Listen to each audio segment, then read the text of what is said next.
J'accueille une invitée. Dans son pays, elle était dans le domaine médical. Elle est passionnée par les soins. Elle est compétente, reconnue. Ici, elle a dû reprendre des études, réapprendre un nouveau système. Elle va nous raconter un petit peu son histoire, ses désillusions, mais aussi ce qu'elle a appris et comment elle voit son avenir. Alors, est-ce que le rêve canadien existe vraiment? Je te remercie, en fait, Loussa, de m'avoir invité, en fait, pour cette émission, ainsi que toi. Merci. Parce que, franchement, on en a besoin dans notre communauté, vraiment, ces genres de discussions pour qu'on puisse nous mettre vraiment à jour de beaucoup de choses. Bon, si on veut commencer vraiment par mon histoire, comme tout Haïtien, parce que je suis d'origine haïtienne, bien sûr, et j'ai vécu le rêve canadien comme tout rêve, comme une utopie. C'est-à-dire, et je peux prendre un mot moderne qu'on appelle le marketing. C'est tout à fait normal. On nous a vendu le rêve et puis nous, on s'est embarqué. Comme tout le monde, je me suis embarqué dans l'histoire, dans le processus et puis voilà, pour atterrir ici. Est-ce que je suis bien? Je peux dire qu'il y a le bon côté, il y a le mauvais côté, mais il y a beaucoup de désillusions. Je vis avec et j'accepte qu'il y a les conséquences qui viennent avec et que je vais tout simplement vivre, que je vais continuer à vivre et que probablement, bien sûr, à un certain moment, il faut dire, OK, est-ce que ça s'arrête? Est-ce que ça va continuer? Parce que pour moi, j'ai toujours vu l'immigration comme quelque chose qui a un temps bien défini. Mais il me semble que pour beaucoup d'Haïtiens, l'immigration est comme de génération en génération. C'est pas obligatoirement ça. Est-ce que tu as regretté ton choix d'immigrer ici ou... Je l'ai pas regretté parce que dans mon fort intérieur, j'ai toujours dit que tout ce qui arrive, arrive pour une raison bien déterminée. Je devrais passer par là pour par la suite... c'est comme dans la chanson là, Haïti chérie, puis mon pays païen. Il aurait fallu que je passe par ce processus-là pour ensuite prendre conscience c'était quoi Haïti. Avoir la saveur, qu'est-ce que tu avais Qu'est-ce que maintenant, voilà. Tu as perdu? Parce qu'on le dit tout le temps, le gazon est toujours vert. Le gazon du voisin est toujours plus vert. Mais sans oublier que quand on s'approche comment dire, plus près du gazon là, et c'est là qu'on se rend compte que c'était une illusion optique. Mais avant d'aller vers la douche, est-ce que tu peux nous expliquer un petit peu où tu étais rendu dans ta carrière en Haïti? Moi, j'ai étudié en fait en médecine. J'ai fait un parcours médical bien déterminé pendant des années. Par la suite, je n'ai pas voulu faire la médecine clinique parce que je me suis toujours dit que est-ce que vraiment la médecine clinique, c'est ce qui m'intéressait? Je voyais surtout en fait la promotion de la santé, promouvoir tout ce qui est bonne habitude de vie. Et j'ai dit que j'aimerais bien évoluer, voir le côté en fait santé publique de la médecine. Et c'est pourquoi à un certain moment, juste après mon parcours, j'ai fait en fait un stage à l'ONU-SIDA, qui est une agence onusienne pendant un certain temps. Et j'ai vécu la période à un certain moment où il y avait beaucoup le sida en Haïti, tout ça. Donc, j'ai pataugé en quelque sorte pour savoir c'était quoi qui m'intéressait. Et il y avait des grands besoins dans notre pays. Il y avait beaucoup de besoins. Mais aussi, j'ai constaté que c'était vraiment une vache à lait aussi pour plusieurs, cette affaire d'agences onusiennes et autres, et ONG, tout et tout. Mais les besoins restent et demeurent en Haïti. Donc, j'ai fait le côté clinique, j'ai fait le côté santé publique, et par la suite, j'ai travaillé aussi dans une ONG. Donc, pour vous dire, j'ai touché pas mal dans le secteur santé.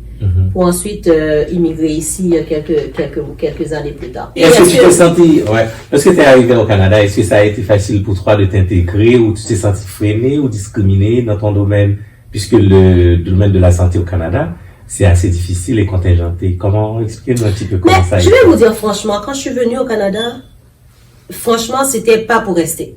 Donc, au départ, je savais que j'avais un objectif, c'était enceinte, et puis à un certain moment, j'ai dit, pour plusieurs raisons, et pour des raisons aussi qui sont communes à plusieurs Haïtiens, je vais en fait accoucher ici, et par la suite, donner à mes enfants la possibilité d'avoir une autre nationalité. Comme ça, s'il y a des choses, parce qu'on sait qu'on a grandi en Haïti, il y a toujours des difficultés. Donc j'ai dit, je vais entrer et puis je vais commencer par faire ça. Mais malheureusement, quand 2 ans après, il y a eu le séisme.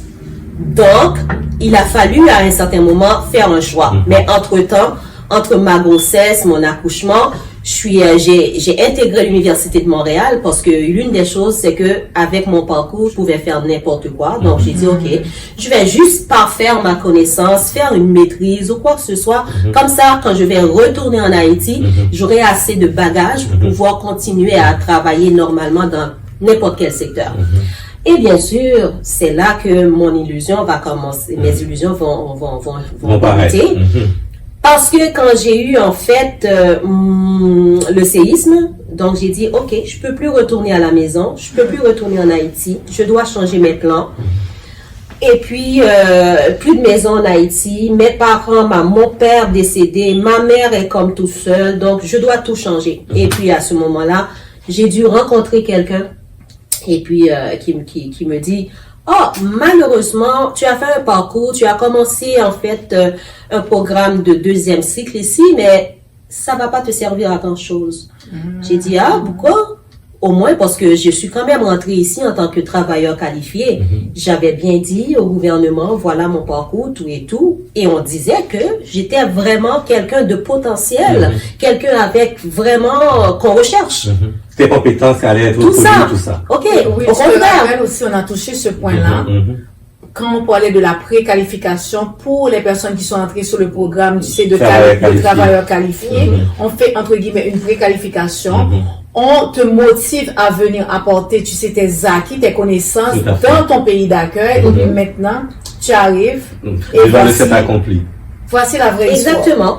Donc, on m'a fait vraiment croire que, disons, que j'étais tout à fait, en fait, la personne recherchée, le profil idéal. Et par la suite, on me dit que, attention, là, il y avait des petites notes que tu n'avais pas lues en dessous du contrat. C'était quoi? Pour commencer, j'ai donné, en fait, ma licence. Il a fallu que je fasse une étude, une équivalence.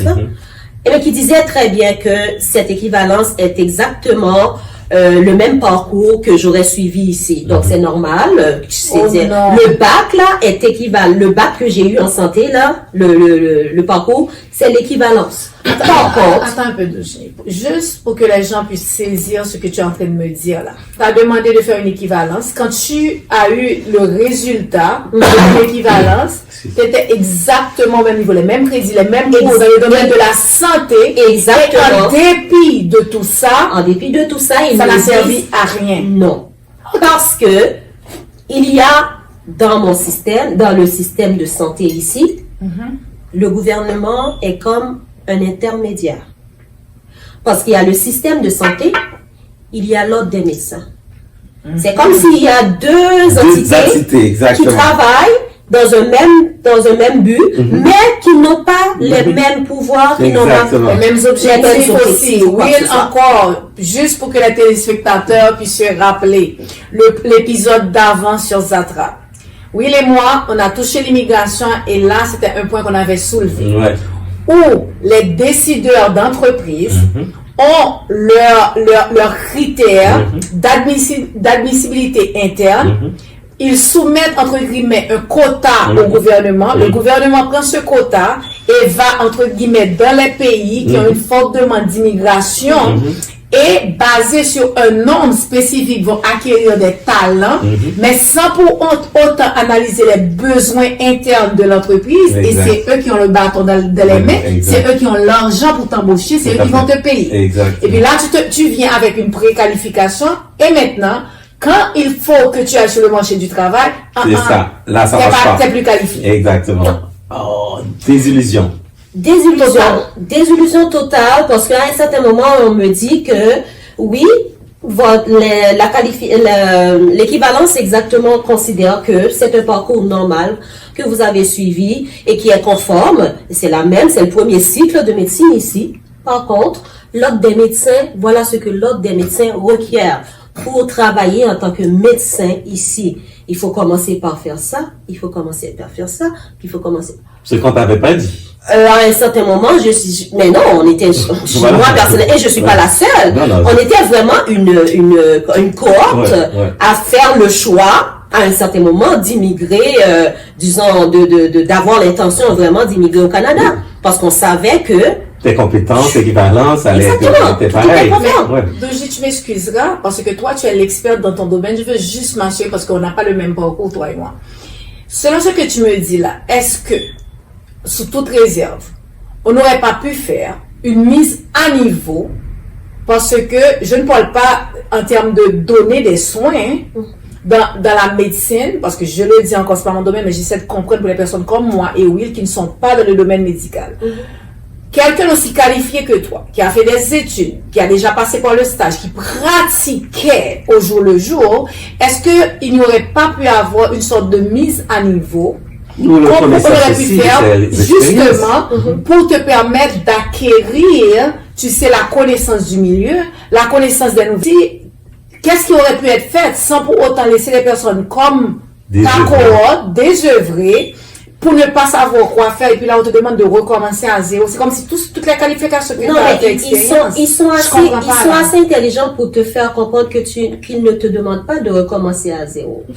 Parce que l'idée, c'est que l'ordre des médecins te dit que voilà ce que tu dois faire pour que vous puissiez en fait travailler comme médecin. Il faut déjà que vous passiez un premier examen. Oui, il y avait au moins 2 examens préalables qu'il faut passer. Mais 2 examens qui couvrent tout le programme de médecine. Ces examens-là, que tu as déjà en fait, qu'il faut couvrir la pédiatrie, la gynécologie, tout et tout.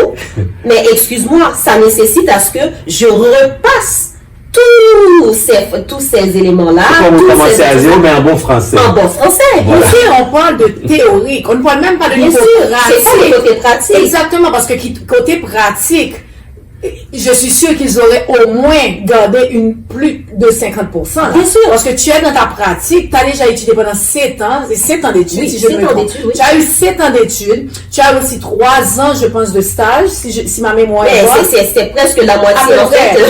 À peu près, 3 ans de stage. 6 ans d'études, 2 ans de stage, et puis après, 1 année, en fait, où j'ai travaillé de façon volontaire pour le début. Exactement. Ça fait à peu près 9 ans. Sans compter maintenant ta pratique journalière sur, comment dire, un bon créole, sur le béton.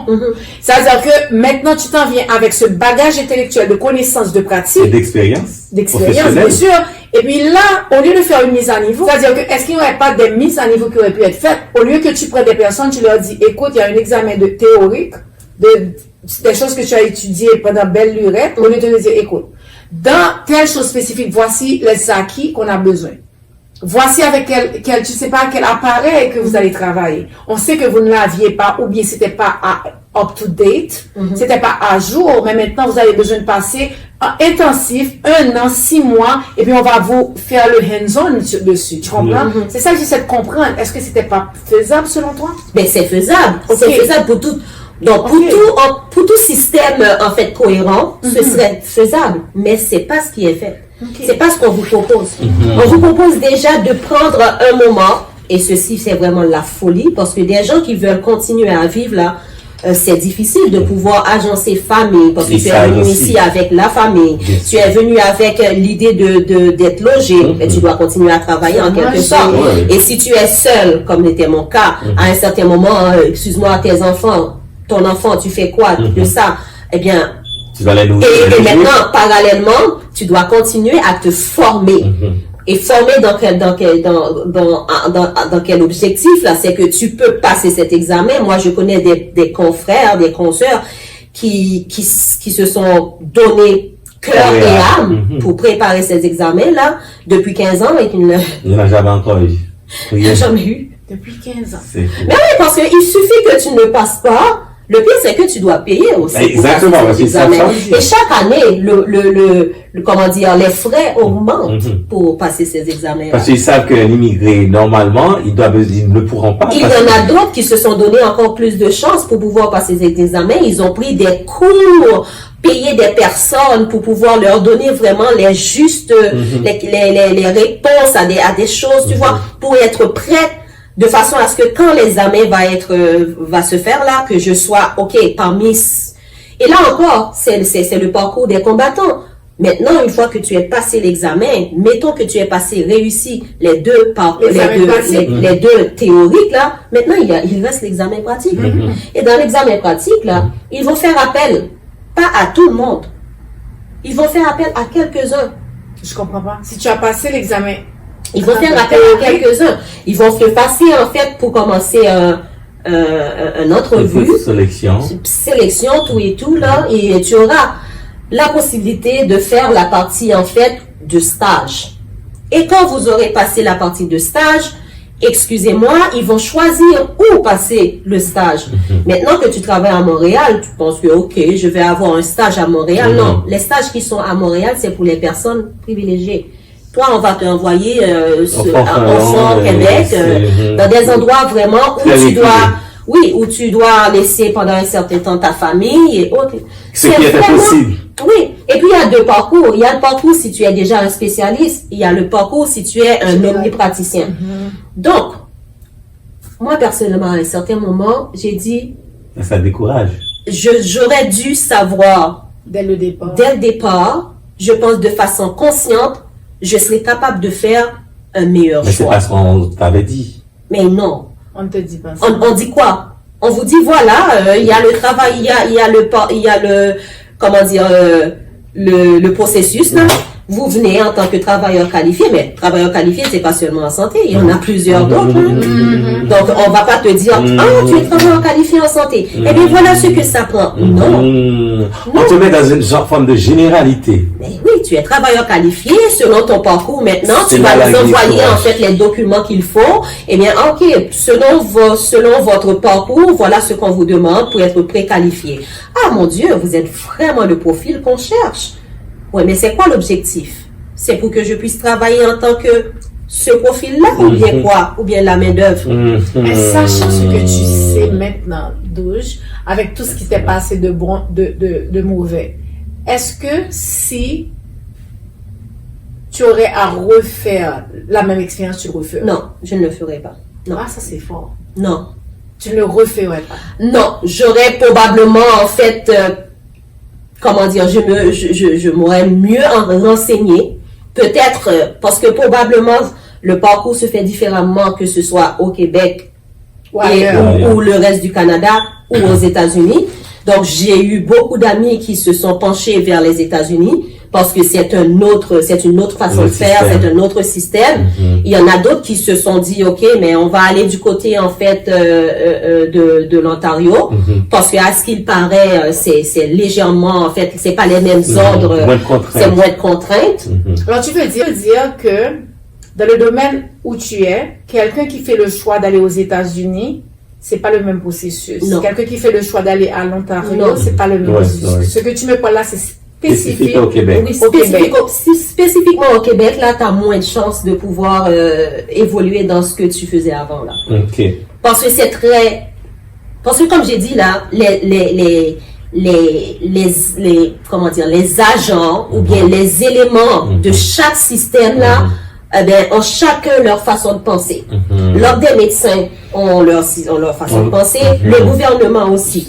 Le gouvernement te dit quelque chose, mais l'ordre des médecins ne peut pas être d'accord. Donc ça veut dire que le gouvernement et l'ordre des médecins ne travaillent pas conjointement sur les profils qu'ils accueillent. Non, le profil là, c'est qu'on sait qu'on cherche des personnes qualifiées, mais arriver une forme de généralité. Arriver sur le terrain, c'est l'ordre des médecins qui va décider. Qualifié pourquoi? C'est ça, une généralité, mais t'es là d'être qualifié, et puis, mon Dieu. Mais moi, je peux dire qu'à un certain moment, on s'est, comment dire, c'est comme un labyrinthe là, on s'est vraiment embourbé là-dedans, et puis on dit, mais okay, c'est la faute à personne, c'est la faute à tout le monde. C'est la faute à tout le monde. Ouais. C'était à moi de me renseigner. Donc ça n'a pas été fait. Donc d'une certaine façon, j'ai une certaine culpabilité. Exactement. Je continue. C'est sûr qu'il y en a d'autres qui se sont dit, eh ben, regarde, qu'est-ce que je fais? et je fais rien parce que je ne me vois pas recommencer. C'est quand même 9 ans, 10 ans d'études. Il y en a qui disent, moi, je préfère aller faire le taxi ou bien faire des choses. Mais moi, je pense que étant quelqu'un de très résiliente et je connais aussi d'autres personnes qui ont beaucoup de résilience, c'est dit, vous savez quoi? Bon, d'accord, je reste dans le même domaine. Je reste dans le même domaine. Je vais voir exactement qu'est-ce qu'on peut m'offrir.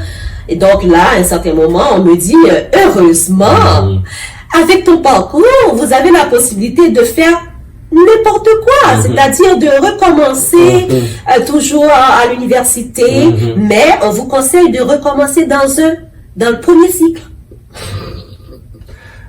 Vous pouvez avoir l'accès au deuxième cycle, mais c'est mieux si vous voulez travailler chez nous de recommencer le premier cycle. Et qui savent que... Parce qu'à ce moment-là, vous allez pouvoir connaître le système, apprendre de le nous. premier cycle. Le premier cycle, c'est le baccalauréat, mais le deuxième cycle, c'est la maîtrise et autres. Okay. Avec mon parcours, je peux dire, ben d'accord, bon, mon parcours, là, je donne tout à l'université, mes documents. Je veux faire un programme en deuxième cycle pour avoir une maîtrise. Eh bien, l'université va dire, mais bien sûr, parce que l'équivalence dit que c'est normal, vous avez déjà fait ça. Par contre, quand vous aurez terminé avec votre deuxième cycle, trouvez un travail avec ici. Parce que l'ordre des médecins... Si tu n'as pas fait le premier cycle, non. Même quand tu as une équivalence. Le papier. L'équivalence te donne la possibilité d'aller dans une université, n'importe laquelle qui est au Québec, là, et de dire, voilà, je veux continuer à étudier. Donc, ok. Vous pouvez continuer dans tout ce que vous voulez. On fait l'étude de votre cas et puis à ce moment-là, continuez. Mais par contre, c'est quoi votre objectif? Votre objectif, est-ce que c'est pour étudier et retourner chez vous? Alors, tu veux passer au deuxième cycle. Au deuxième cycle, parce qu'à ce moment-là, tu as le bagage. Mais si vous voulez rester dans le système, intégré dans le système, c'est mieux que vous recommencez à la base. Donc, ce qui a valu Est-ce que tu t'es senti lésé par ce système d'immigration? Mais je me suis senti plus que lésé. Et ceci sans vaseline. Choqué. À un certain moment, regarde, dis-moi exactement, est-ce que sur mon front c'était marqué, excuse-moi, petite idiote. Puis arrivé là, et dans tout ce processus, tu t'es senti un peu coupable, parce que le système te rend coupable de ne pas avoir été informé. Mais le système te dit, regarde, maintenant, c'est ce que tu as toujours voulu, tu es ici, maintenant, montre-nous que tu es capable de t'en sortir. Et puis voilà. Et puis, en tant que femme noire, moi j'essaie de me mettre à ta place aussi, Doujni. En tant que femme noire, tu viens, tu laisses ton pays, tu essaies de t'adapter sur un marché qui t'est complètement nouveau, tu n'as pas les outils ni l'encadrement qu'on t'avait promis, tu as une famille à faire vivre. Et tu es résiliente de par nature, tu ne peux pas retourner en arrière parce que ton pays est dans le bordel. On sait, le bordel social, économique, politique. Tu n'as plus le choix de rester où tu es. Et t'es femme, tu as dit que tu étais seule à ce moment-là où tu l'es toujours. Tu as des enfants, tu as des personnes qui dépendent de toi. Tu as le chef de famille. Tu ne peux pas aller te plaindre pour dire, ok, je ne peux pas parce que les excuses là, tu n'as même pas le choix de vivre et de faire vivre les personnes qui comptent sur toi. Je dois continuer. Tu dois continuer. Je dois continuer et je dois pas me dire, regarde, j'ai pas le choix. Et contrairement à plusieurs, je ne peux pas dire, ok, mais je vais commencer par conduire un taxi, et mes enfants ont besoin de moi. Donc je n'ai pas le choix que de rentrer dans le système. Non, je dois rentrer dans le système. Rentrer dans le système veut dire que tu dois travailler. Pendant que tu travailles, tes enfants sont à la garderie, eh bien, tu récupères, et puis voilà, la routine du système commence à s'installer progressivement, et à un certain moment, tu es piégé là-dedans. Exactement. Et après, c'est là tu fais un clin d'œil et tu dis, oh, ça fait déjà 15 ans. Le temps est passé et le système ça fait déjà 20 ans. Ouais. Mais pour une personne de tes compétences, est-ce que tu vois qu'il y a une évolution, une perspective de carrière Mais en quelque sorte, si je suis vraiment honnête avec moi-même, c'est sûr que je ne me rappelle pas de cette étude qui a été faite là, en tant que travailleur qualifié, quand même si tu rentres, tu recommences, mais après une dizaine d'années, tu es quand même revenu à un standard que le gouvernement souhaitait. D'accord? Parce que si je ne me souviens bien là, je pense que le gouvernement Legault voulait avoir des immigrants qui gagnent dès le début au moins $50,000. Mais j'imagine que gagner $50,000 en étant une main-d'œuvre, c'est pas du jour au lendemain. Mais au moins, quand tu pars de la base et après 10 ans par exemple, je pense que tu dépasses les attentes du gouvernement. Tu passes. Et en général, je pense que la résilience de plusieurs immigrants ont démontré que on peut passer, on est sorti de la base, on est monté, d'accord, et voilà, on peut vivre, et on fait vivre l'économie de ce pays-là, d'accord. Ce pays-là, l'immigration est indispensable. Tout à fait. Même si c'est mal calculé, même si c'est mal fait, ils ont besoin de l'immigration ici. Mais c'est leur source de revenus. Et aujourd'hui, je suis comme tout immigrant qui est ici, une source de revenus pour le gouvernement. Oui, tout à fait. Pendant que tu parles de cela, Douche. Contrairement à mon pays. Oui, tout à fait. Mon pays a perdu en fait le cerveau. Mon pays a perdu en fait des expériences. Mais aujourd'hui, je suis sur le terrain et je sers l'économie d'un autre. Du Canada. Pas peut-être au niveau que tu t'y attendais, mais quand même, tu as aussi une ressource ici. Pendant que tu parles de Legault, de la déclaration de 50,000 par année, etc., dans le contexte actuel, qu'est-ce que tu penses de toutes les décisions gouvernementales qui ont été prises sur l'immigration, d'arrêter le CSQ, etc. Parce que là, on te dit, on a un problème de logement, etc. Tu as entendu les nouvelles. C'est quoi, comment tu le vois? Comment tu vis ça? Après toute ton expérience, dis-moi, comment tu interprètes tout ça après ton vécu, après toutes ces expériences-là? Moi, contrairement à plusieurs autres immigrants, je pense que j'ai pas eu à demander beaucoup du gouvernement parce que la francisation, là, comme ils le disent là, il y a un programme qui existait pour ça et j'ai donné en fait la preuve que je parlais clairement bien le français. Donc, cette partie du programme d'études. Exactement. Sur des années. Donc, cette partie, en fait, du programme était pas tout à fait nécessaire pour moi. Donc, encore une fois, le gouvernement j'ai pas trop demandé, j'ai pas fait trop de dépenser au gouvernement en ce sens-là. Le logement, dans ma préqualification, il me demandait que j'ai quelqu'un qui me reçoit. Donc, ma sœur était déjà ici, m'a donné la possibilité de vivre chez elle. Après, je suis partie de mes propres ailes. Donc, vous avez une prise en charge de la part. Je ne sais pas quelle prise en charge je vais t'interrompre quelques secondes, parce que c'est un sujet qu'on a touché aussi. Toi, tu avais ta sœur qui était déjà sur le territoire. Ma sœur, ta tante, etc. Moi, j'avais personne comme famille proche. À ce moment-là, tu te rappelles, on en a parlé, on nous exigeait d'avoir un minimum de 6 mois. Parce qu'ils ont fait, tu sais, le calcul du panier ménager, et on nous a dit, je me rappelle plus du chiffre, je vais pas dire n'importe quoi, que comme immigrant, si tu étais seul, si tu étais en couple, si tu avais un enfant ou deux, etc., il faudrait que tu leur démontres, dès le départ, que tu avais X somme d'argent pour subvenir à tes besoins pendant tes 6 premiers mois, le temps que tu te trouves. Là, te laisser continuer, c'est pour te démontrer. C'est-à-dire que l'aspect que tu parles de support sur ce niveau-là, dans ce programme-ci, c'est quasi nul. Mais continue. Mais comme beaucoup d'immigrants, je pense qu'on a fait tous cette erreur-là, c'est que on a pris toutes nos économies de chez nous et on l'a apporté ici. Mais ça, c'est aussi parce qu'à un certain moment, il fallait avoir déjà un point de départ. Bien sûr. D'accord. Et pour faire ceci, encore pour que tout le monde qui écoute comprenne, on a le taux de change qui entre en jeu. Parce que là, il y a des personnes, on a touché, Will, on vend notre maison, on vend la voiture, on a travaillé dur, on n'a pas le même système économique et social.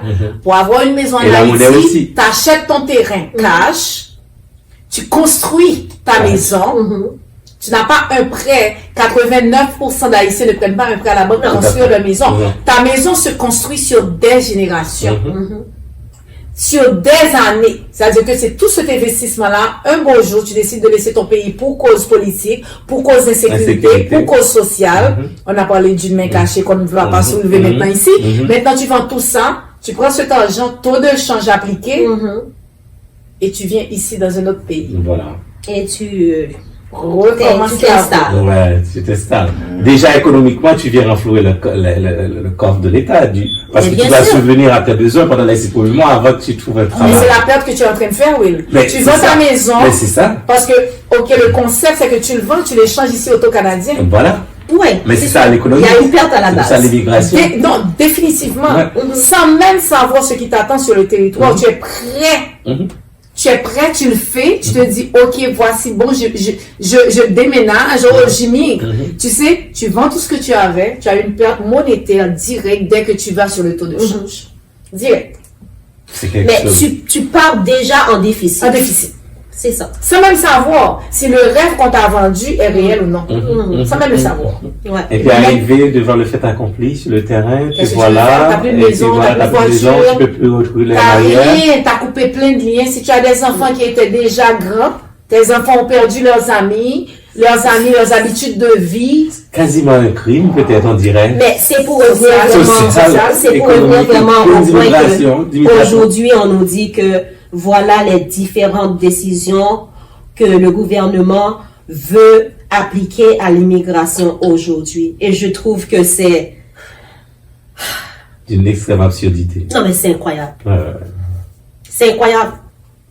Des gens aussi, à ce qu'il paraît, je ne me souviens pas en fait du nombre de dossiers qui est en attente présentement, parce que tout est maintenant sous la glace. Ouais. Et on se demande quelles seront vraiment les décisions par rapport à moi, qui est déjà en fait passé 3 ans, 4 ans, 5 ans. Qu'est-ce qui m'attend? On ne sait pas. Et tu sais qu'il y a plusieurs personnes qui sont actuellement en train de liquider tout ce qu'ils avaient. Ok, n'oublie pas, il y avait la perte économique quand tu venais dans un autre pays. Maintenant, il y a la perte économique. Maintenant, tu dois encore prendre l'argent après que tu as payé des taxes, hein, excusez-moi. Bien sûr. Que tu as payé tes Des frais ton aussi, dû. des frais de Tu dois, dossier. tu dois finaliser tes impôts. Tu ne savais pas ça, oui? Tu finalises tes impôts, tu mets tout à jour. Et puis là, tu recommences encore la route pour t'en retourner chez toi. Qui est gagnant? Mais, Moi, la question qui m'intéresse, c'est qui est gagnant? Mais le système bien gagné. mais le système est gagnant, mais le système, en quelque sorte, aussi va en perdre. Bien sûr. Malheureusement, on va le dire. Ouais. Il y en a d'autres qui se sont déjà installés, qui font partie maintenant des meubles, qui vont rester, mais il y en a d'autres qui vont partir, Tout à fait. et ça va faire un très gros coup maintenant pour l'économie du pays. Ouais. On n'envisage pas ça parce qu'on voit tout simplement l'immigration comme c'est nous qui venons ici pour prendre le travail des autres, c'est C'est nous ça. qui venons ici, mais vous ne considérez pas le chemin qu'on a parcouru avant Et les qu'on investissements ait, aussi. c'est ça, avant qu'on ait, Économique, avant qu'on physique, s'installe sociale. et avant qu'on ait, oui c'est ça, avant qu'on ait aussi une situation stable. Alors, Ça compte le oui, stress. on nous a pas fait de cadeau. Non? On nous a pas fait de cadeau, on a travaillé dur, Vous on avez a payé. contribué, on a investi dans l'économie. Parce que là aussi, des fois, tu entends dire que, oh, les immigrants viennent prendre notre place. Quelle place? Je ne sais pas quelle place là. Quelle place? Mais en même temps, si le gouvernement veut avoir des immigrants, mais voulait avoir des immigrants, il fallait vraiment construire des logements, construire en fait des programmes pour qu'on puisse venir et qu'on soit vraiment, mais ça n'a pas été Et puis fait. aussi, il faut, je pense que de la part du gouvernement, c'est ça le problème que je trouve chez... On fait venir des immigrés qualifiés, des professionnels, sans même accompagnement pour les intégrer sur le marché du travail. Pendant ce temps, ils savent comment est structuré le marché du travail. Donc tout ça, et les immigrés sont laissés pour compte. L'état psychologique de tout ça, le stress psychologique que tu as dû vivre. C'est comme si on te dit, regarde, on va te mettre dans ma tête, c'est sûr que j'ai l'image en tête là, mais j'arrive pas à le traduire là, mais on va t'enculer, mais sans vaseline. C'est fort. oui. Fort, Ouais, t'encules fort. Oui, c'est un peu ça. Mais c'est un vrai. peu ça, ouais. Et en plus, t'as rien à dire. T'as rien à dire. Parce que, excuse-moi, là, c'est comme si on me dit, on te fait en fait une faveur d'être chez nous, mais en même temps, t'as rien à dire, tu prends les choses comme il faut. Et là, quand on n'aura plus besoin de toi, eh bien, va-t'en. Puis bagage et va-t'en. C'est Voilà. ça. Parce que l'espace que tu occupes, on en a besoin. Mais moi, je vais plus loin. Penses-tu que vraiment les décisions, écoute, qu'ils ont soulevées comme raison sont valables et vraies? Parce que tantôt, je comprends que tu as dit vraiment, c'est ça le rôle, écoute, de l'État. Tu sais que tu as besoin de 50 000 personnes, tu prépares à la venue de ces 50 000 personnes. Parce que les 50 000 personnes, je ne te parle pas ok, on n'est pas en train de toucher une immigration illégale. Ok? Qualifié, on parle de on parle que toi, tu as été dans certains pays, aller chercher, soi-disant, une qualification dont tu as besoin.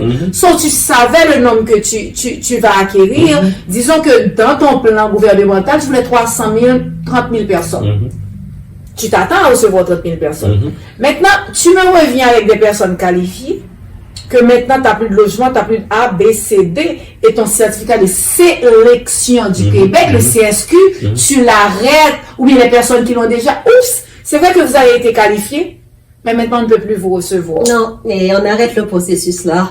Est-ce que c'est pas une excuse? Est-ce que c'est vrai? Moi, c'est ça que je me pose comme question. Peut-être que j'ai pas encore la réponse. Est-ce que ces raisons sont vraies? Moi, personnellement, je vais dire quelque chose et malheureusement, ça va entraîner un autre sujet. Mais particulièrement, je pense que le gouvernement, je ne veux pas citer directement c'est quelle personnalité. Tu ne cibles personne. Je ne cible personne. Mais il y a en fait un plan pour le Canada. On veut plus de certains types d'immigrants. C'est fort. Est-ce qu'on ne veut pas de type marron, on ne veut pas de type jaune, on ne veut pas de type... Je ne sais pas. Mais il y a un type bien déterminé qu'on ne veut plus. Mais on ne peut pas le dire. Mais on ne peut pas le dire. On ne peut pas le souligner parce que tu as les réseaux sociaux, tu as le bien paraître, tu as aussi les programmes pour soutenir cette immigration déguisée que tu ne peux pas perdre. Et qu'il y a une source de revenus aussi. Et tu es en train d'éduquer une génération à te bloquer sur les réseaux sociaux, à se mettre ensemble pour, comment on appelle ça encore? Oui. Quand quelque chose que tu dis ou tu fais quelque chose et puis on te chose sur les réseaux sociaux, je On te bloque oh, c'est à la mode, hein? Non. Whatever, j'ai oublié. Bon, je vais oublier ça. Tu sais que les jeunes disent, m'gal fait tel bagaille, encore. Ils ont fait ça à plusieurs personnes qui allaient à l'encontre de ce qu'ils voulaient. Comment tu appelles ça, sur les réseaux sociaux? Malmené? Non, ils bloquent. Oh, ça dit. Je pourrais bien, j'aimerais bien vous aider, mais moi je suis pas trop réseau. Je sais le terme qu'elle. Tu sais ce que j'essaie de dire? Parce que tu as construit cette génération-là. Maintenant, il faut que tu fasses attention pour que cette génération ne verbalise pas trop ce que tu veux vraiment faire passer. Alors, tu dois le déguiser. Tu sais, c'est pas de notre faute, mais on n'a plus assez de logements. Mais oui, c'est pas de notre faute, ce programme, on n'a plus assez de budget pour le subventionner. Canada. Alors, aller chercher la crème des autres pays pour venir ici. Oui. Mais ma question va encore plus loin. Et je veux voir si Doujni, si tu as une opinion dessus, parce que toi et moi, on en a déjà discuté. Si on analyse tout ce qui vient de se dire autour de cette table-là, tu vas chercher la crème, tu n'utilises pas sa juste valeur. Bon, on est conscient, on est tous passés par là. Toi dans le domaine médical, moi dans le domaine managérial, toi dans le domaine des soins, etc. Ok, on va te chercher, tu es le meilleur dans ton domaine. On te prend, on te vend le rêve.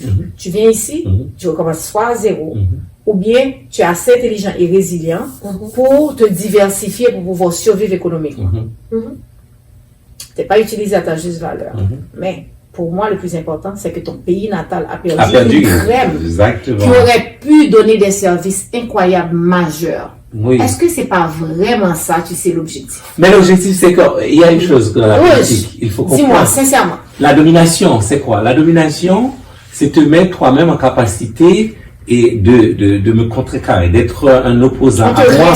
C'est on te restreint et puis, comment on va me voir? On va me voir étant comme le Dieu, l'Eldorado. C'est ça la convoitise. On crée la convoitise chez moi parce que je mets chez toi en désordre. Donc, qui fait que chez moi représente. Mais je pense que c'est plus subtil que ça, oui. Mais parce que non seulement je viens te chercher, moi c'est là peut-être que j'ai besoin de votre point de vue. Non seulement on va dans ton pays, on enlève une personne comme toi qui fournissait des services excellents, qu'on appréciait et à ta juste valeur. On la prend dans le domaine médical. Un pays aussi désevré, démuni. on n'a pas les ressources. Tu as quelqu'un qui avait le cœur, parce que elle, je la connais, c'est sa passion d'être dans ce domaine-là. Si on analyse moi la même chose, tu comprends? Tu prends des intelligences à plusieurs niveaux. On représente une panoplie d'intelligence qu'on enlève dans ton pays natal, qui a des besoins criants et qui sont perdus ici. C'est-à-dire que le besoin réel n'était pas quelqu'un comme elle ici, comme toi ici, comme moi ici. C'était un autre besoin. Oui. Mais te laisser avec ces expériences, cet amour de ton pays, te laisser avec ces valeurs, ton éducation, à la longue, tu allais les inculquer à une autre génération. Maintenant, qu'est-ce qui se passe selon toi? Toutes ces personnes-là, ces têtes n'inculquent rien. Tu laisses qui en arrière? Mais c'est ça, politique de domination. C'est de l'esclavage, c'est des chaînes invisibles. Mais moi, pour ajouter quelque chose, là, je dirais que, je ne sais pas exactement, moi j'ai toujours cru que, moi je suis une femme de plan. Quand je fais quelque chose, je planifie. Je sais que voilà où est-ce que je veux y aller, où est-ce que je veux, qu'est-ce que je veux atteindre. Et je pense que le gouvernement aussi, ou bien, ont un plan. C'était quoi le plan pour Haïti? Est-ce que le plan c'était pour nous aider à connaître un autre rêve, ou bien à nous faire voyager pour aller voir qu'est-ce qu'il y a ailleurs?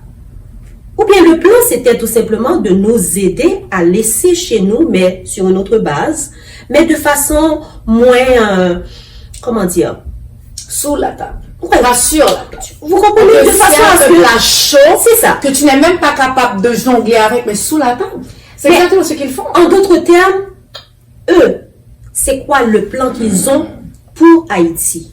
Aujourd'hui, quand je regarde, et franchement, ça vient me chercher, parce que j'ai dit, oui, maintenant, je fais partie de la mêlée, je fais partie de cette cohorte de personnes qui pouvaient aider Haïti, qui pouvaient, comment dire, le sortir Haïti de ça, mais on est maintenant des milliers, ou même des millions Des millions. à quitter Haïti.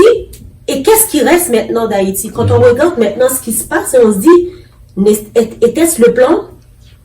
Que ce qui reste maintenant de Haïti, là, ce sont ces poupées téléguidées qu'on peut faire tout ce qu'on C'est fort ce que tout tu ce viens qu'on de veut dire. faire de ces Haïtiens-là, parce que regarde, c'est des Haïtiens maintenant qui on leur dit, eh bien, je peux vous donner en fait ça, il suffit de faire ça. Et puis, oui, chef, oui, boss. Excuse-moi de Parce qu'on n'est plus dans le jugement, on n'est plus dans le, on n'est plus dans la pensée Il y a plus de critique. tête pensante. Il n'y a plus de tête pensante là. Eh bien, Voilà. Excuse-moi, C'est ça, les Comme dans les paroles. avant que tu continues. Parce que là, ce que tu as dit là, c'est super fort. Parce que non seulement, ok, tu as, ça vient me chercher. Wouh! L'immigration te prend dans ton pays natal et te dit, ok, toi, je viens, comme tu dis, il y a un plan. Ce ne sont pas des cons. C'est des personnes qui ont des plans depuis des millénaires, des années-lumière devant nous, qui viennent, qui disent, ok, je veux te mettre dans une situation esclavagiste, sans chaîne Moderne. apparente, moderne. Comment je peux le faire? La première chose, j'ai pas besoin de quelqu'un qui puisse s'asseoir, articuler verbalement ses pensées, ses idéologies, et puisse me dire non. Non, parce que j'ai déjà une valeur chez moi, j'ai déjà une éducation, c'est pas toi qui viens m'apprendre à parler ta langue, c'est pas toi qui viens m'apprendre à analyser, à avoir cet esprit critique, et dans le domaine dans lequel j'évolue, je sais ce que je dois faire. Maintenant, il se dit, je ne vais pas me confronter à quelqu'un d'aussi intelligent, pour ne pas dire plus intelligent que moi. Maintenant, ce que je vais faire, je vais créer de l'insécurité, faire boudal chaud, si j'utilise le mot créole. Maintenant, cette personne-là, comme toi, peut-être c'est une décision à court ou moyen terme. Il y a d'autres personnes, c'était long terme, parce qu'ils étaient tannés de voir le pays détruit. Dans cet état-là, se disent, ok, maintenant j'ai besoin de respirer, je vais aller vers le rêve qu'on m'offre, le rêve de sécurité, de préqualification, etc., etc. Et puis tu viens dans le pays, on te dit, oups, on ne peut pas t'utiliser. Et tu sais quoi, ton pays va en dégradant à chaque jour. Maintenant, tu n'as plus le choix de rester où tu es. et on peut te faire Et travailler maintenant, pour tout passe. une médaille. Et maintenant, tout passe. C'est ça, ça met c'est bon exactement marché. ça, bon marché, tu vois. Ouais. Donc, c'est ça l'économie. Ouais, la alors c'est politique quoi, du Mais Canada. t'as pas le choix, tu dois rester Ouais, au moins en fait. On a La besoin des servitude deux, hein, moderne. tu as vu. Et dans la servitude on est moderne, en plus, vous savez, tu es dans la servitude moderne, tu Ouais. peux avoir une maison, tu peux avoir tout à crédit, mais et puis tu travailles pour le système, Tu et paies puis tes tu paies taxes, des tu paies taxes, tes impôts, tu oui, t'intègres. voilà, et puis c'est tout. Tu diras comme tout le monde que dans la chaîne alimentaire, il y a toujours eu ça. Il y a le plus gros qui avale le plus petit, et ainsi de suite. Mais moi, j'ai dit que c'est plus que la chaîne alimentaire. Définitivement. Quand on veut vraiment détruire quelque chose, il y a plusieurs façons de le faire. Et je pense que la destruction d'Haïti, la destruction de mon cher pays, c'est quelque chose qui a été pensé. Bien pensé. Qui a été bien pensé. Et malheureusement, et je le dis haut et fort, que je me suis fait prendre. Et on est plusieurs à se laisser dans cette situation-là qui est partie tête baissée là sans vraiment réfléchir de façon en profondeur que nous, on participe à cette À destruction. cette destruction. On a la main Et, aussi dans le être blanc. dans ce système aussi, il faut pas se leurrer. Est-ce que parfois tu t'es senti, tu as vécu quand même un peu de la discrimination, même si c'est maquillé, parce que normalement c'est pas un système facile. Comment tu as vécu ça, la discrimination? Comment Oh, tu l'as... mais j'ai travaillé dans des endroits où on me traitait de petite négresse. Moi, je ne veux pas je ne veux pas le service là d'elle là. Aïe. Regarde là, mais moi, c'est sûr que j'ai toujours eu en fait une forte conscience, une forte volonté. Je peux dire que très souvent, j'ai toujours dit que ces gens-là ont un problème et soit que ils n'ont jamais pris un livre pour lire vraiment, pour voir que on n'est plus de telle année à telle année. Donc, c'est pas moi qui vais me donner, en fait, plus de tracas pour leur faire, en fait, une éducation. Tu te rappelles notre conversation d'avant-hier? Donc, moi, personnellement, je suis ici, je me connais. Ah ben, je n'ai pas besoin des autres. C'est ça, ma valeur, c'est pas les autres. C'est pas les autres qui vont vraiment Tu me n'as pas dire, de validation des autres. exactement, je n'ai pas besoin de validation pour dire, oh, maintenant j'ai une valeur et c'est les autres qui vont me dire, voilà, j'ai telle valeur. Non. Avant même de laisser chez moi, là, c'était bien intégré que je suis noire.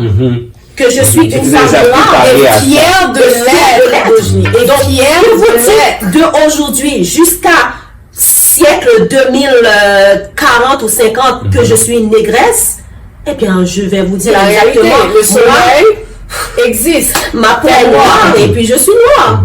Vous pouvez vraiment le diminuer comme vous voulez. Mais ça là. n'enlève pas ta tête. Mais ça n'enlève pas qui je suis, ça ne m'atteint Bravo. pas. C'est leur niveau, c'est leur Et niveau je pense que c'est cette de résilience-là qui m'a permis d'aller plus loin. et d'être où tu es rendu maintenant. C'est-à-dire que, comme on le dit aussi, tes épaulettes, tu les as acquises à la sueur de ton front sur le champ de bataille. Tu te rappelles quand nous apprenait ça d'Haïti, les Exactement. épaulettes, elle a dit ça encore? Les épaulettes, je les ai acquises. Ça quoi la mort? À la mort. C'est vrai, c'est vrai. C'est ça vrai. la culture, hein? Mais c'est vrai. Mais Mais c'est c'est une vrai. force aussi. Ça t'a rendu plus fort aussi. Plus forte Bien parce sûr, que ça m'a cette rendu fort. discrimination, tu dois passer. Ça t'a aussi te permettre de planer par-dessus des futilités, de vêtis, tout ça, hein, pour être une personne beaucoup plus forte. Malheureusement, je dirais que si le gouvernement, maintenant, on voit qu'ils ne savent pas où est-ce qu'ils veulent aller, moi, je sais où est-ce que je veux aller. Exactement, tout à fait. Exactement. Moi, je sais exactement où est-ce que je veux aller. Ça t'ancre Et dans ta contrairement vie. à eux, je continue mes plans. Parce que quand je me suis aperçue que je suis en train de me faire gourer, que je suis en train de me faire... Eh bien, j'ai changé mon plan. Et j'ai dit, voilà mon plan présentement. Ça Et je suis en train de suivre mon plan à moi. Ouais. Dojni, ça nous a fait vraiment plaisir En tout cas, c'est de vraiment- t'accueillir sur le plateau Ouais, de Zatra. vraiment. On a vraiment touché l'immigration ensemble, mais un aspect vraiment humain et profond. Ouais, tout à Alors, on te remercie et merci d'avoir écouté, de nous avoir écoutés. On a partagé avec vous un sujet qui est percutant, qui touche les immigrants. On vous dit merci À et à la bientôt. prochaine.